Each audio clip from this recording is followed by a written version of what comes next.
गावाचं नाव होतं करवंडी. त्या गावात एक म्हातारी बाई राहायची, मायाबाई.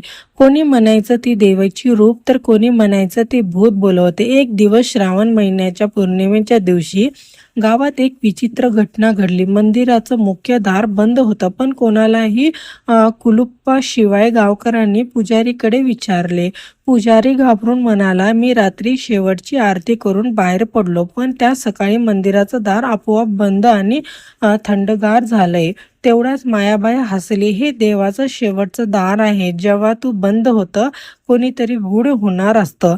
गावकऱ्यांना वाटलं ती वेडी झालीये, पण रात्री देवळाच्या आसपास एक विचित्र तेज दिसायला लागलं. काही जण म्हणायचे की त्यांनी एक साक्षात मूर्तीला चालताना पाहिलं, पण दुसऱ्यांच्या क्षणी ती गायब झाली. दुसऱ्या दिवशी गावातल्या एक कोळ्या मुलीची स्वप्न पडलं.